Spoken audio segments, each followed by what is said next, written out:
Welcome again to Dinner Time Devotions here at the chapel. If you are new or just finding us, we're so glad that you're joining us. This is our way to continue to stay connected and to find little nuggets in God's Word to help us through a time of uncertainty and perhaps even fear as we turn our eyes to Jesus, who is the anchor of our soul and of our faith. Well, yesterday I spent just a little bit of time talking about Jesus' final teachings in Matthew chapter 24 and 25 on his return and when the end times will take place. Just like them at that time where they were waiting and predicting when certain events would happen, we are in a state right now where we are waiting for this quarantine to be over. But we can't help but predict when it's going to happen as well. When are we going to have church again? When am I going to get able to go back to work? When it comes to our faith, if you are a believer in Jesus, we find ourselves waiting as well, knowing that this creation that we have is incredible. It's wonderful.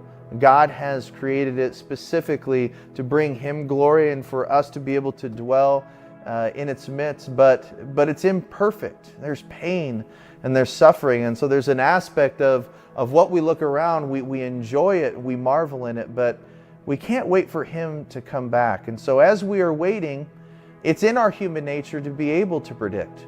Yesterday we talked about Jesus saying there's no reason to be able to get into that game because He said no one's going to know, and Jesus said not even me. So if Jesus, flesh and blood on earth, could not predict and know when these final events in the history of the world would take place, who do we think that we are? And so the main point yesterday was that His return is going to be unexpected. It's going to be like a thief in the night.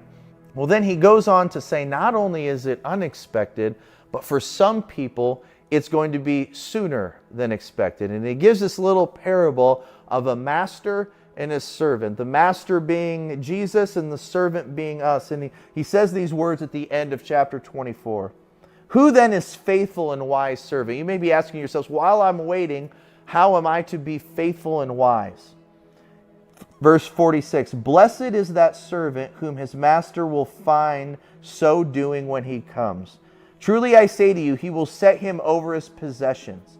But if that wicked servant says to himself, my master's delayed, and begins to beat his fellow servants and eats and drinks with drunkards, the master of that servant will come on a day when he does not expect him, and at an hour he does not know. And so what Jesus is saying here is that we need to be careful that we do not find Jesus returning sooner than expected. That He being the master and we being the servants, need to be doing what we should be doing when He appears. There are some of us that we recognize that it will be unexpected, but that may create in us the tension to be able to live wickedly, to be able to live in a way as if Jesus was not going to return, to live in a way that with the belief that He doesn't see me, He doesn't know what's going on.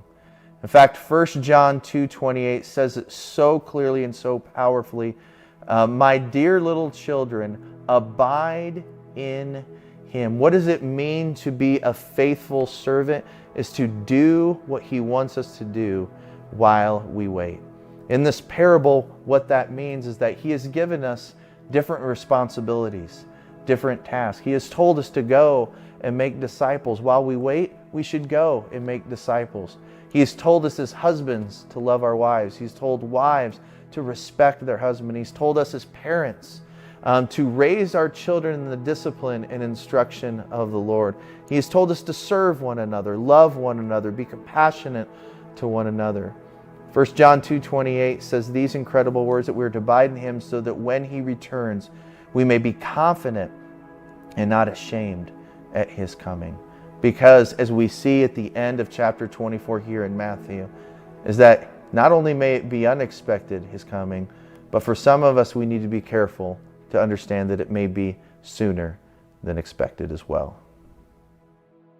We have gotten a number of people said, how can we do communion? And it's pretty hard for us to reach through this lens and hand you a bread and a cup. So here's your heads up.